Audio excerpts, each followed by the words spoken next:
Hey, thanks for checking out Wizards Whimsy. We'll be taking a closer look at a few of those cards from BloomBurrow coming right up. This might be the best card that we look at. It's Mockingbird. X and a blue, creature, bird, bard. It's a 1/1 flying. You may have Mockingbird enter as a copy of any creature on the battlefield with mana value less than or equal to the amount of mana spent to cast Mockingbird, except it's a bird in addition to its other types and it has flying.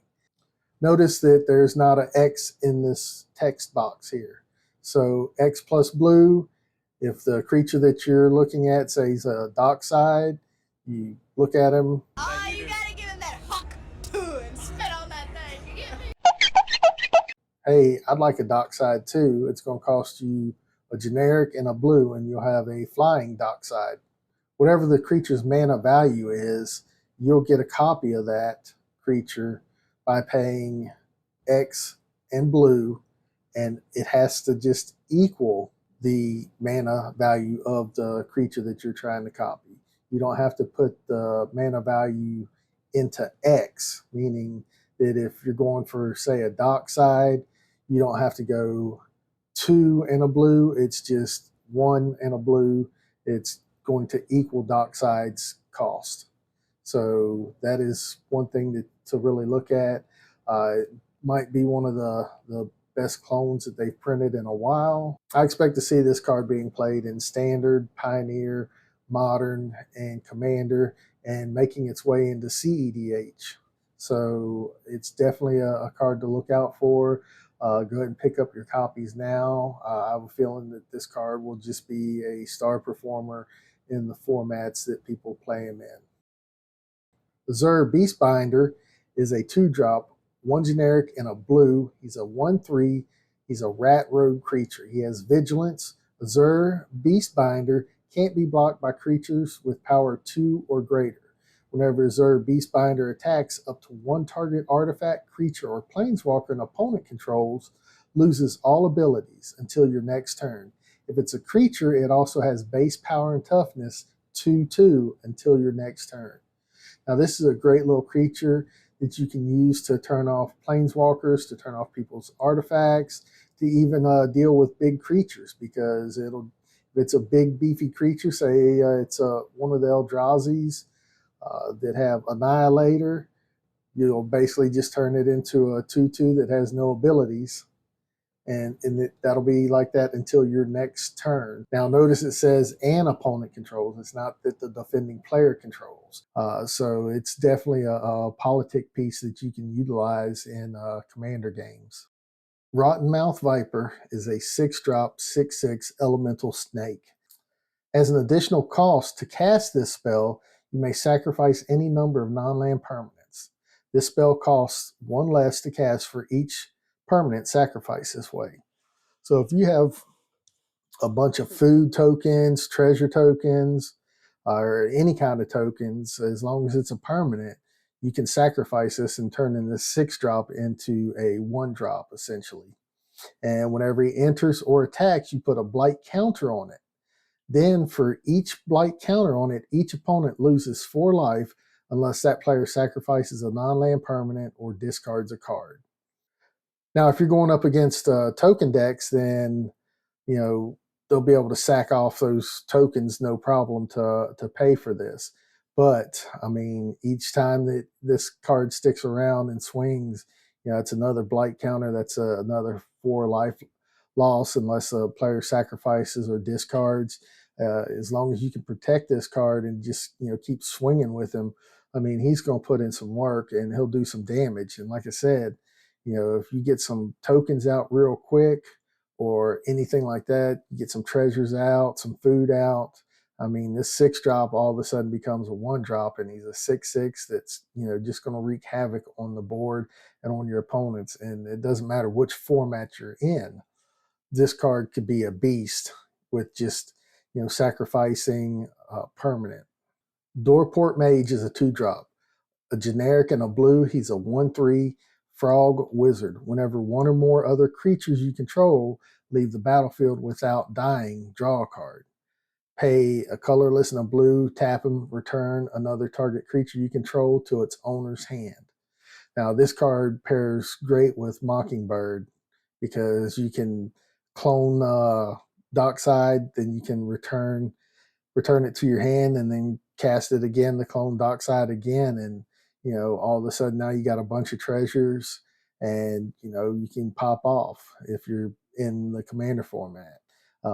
And when you return that card to your hand, you are drawing a card too. So it's a way to actually, dig through your deck a little bit. It gives you an additional draw. This is not a mana intensive card. You're going to cast it, then the next turn you can activate its ability to draw a card. So if you're running short on lands or something, you can just return a low cost creature to your hand, draw that card. Hopefully it's the card that you're looking for. Then you can play that. Then you can put your creature back out, and it's just one of those cards to help dig through the deck.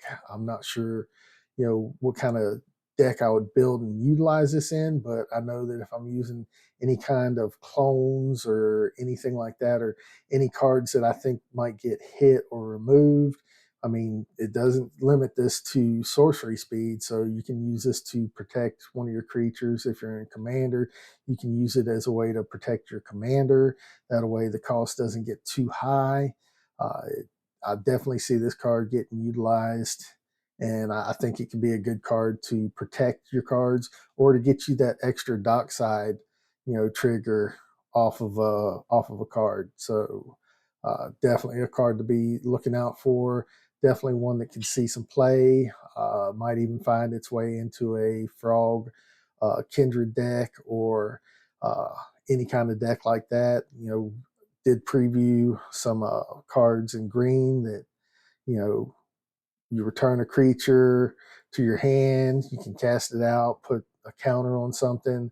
Would work great with this card. So I think this card has a lot of potential. I don't know if it'll go competitive, but I think it could be in some really fun builds. Well, I know I said we'd get the best one out of the way first, but I'm kind of stoked about Keen Eyed Curator. He's a 2-drop green green 3/3 Raccoon Scout. As long as there are 4 or more card types among cards exiled with Keen Eyed Curator, it gets +4/+4 and has trample. You pay 1 exile target card from a graveyard. You do not have to tap him, so as long as you have open mana, you can exile cards from your opponent's graveyards or even your graveyard. So it wouldn't take very long to turn him on and turn him into a 7/7. A 7/7 beater is really good. It's a great utility creature because if you're going against any kind of decks that have graveyard recurral in response to them targeting whatever card they're trying to get out, or even targeting their graveyard to get those cards out, you can just exile those cards from that graveyard. And that can shut that deck down. It can shut those graveyard decks down. Uh, I will definitely be looking at possibly putting him in my Savala deck or any of my other decks that are running green. I think he's a great utility creature. And just being 2 mana, 3/3, so he pay 4 mana and get him up to a 7/7 just by exiling 4 more card types from graveyards, and you can utilize your own graveyards for that as well. So uh, potentially a 7/7 for 2. I'll take that. I think this card could be great.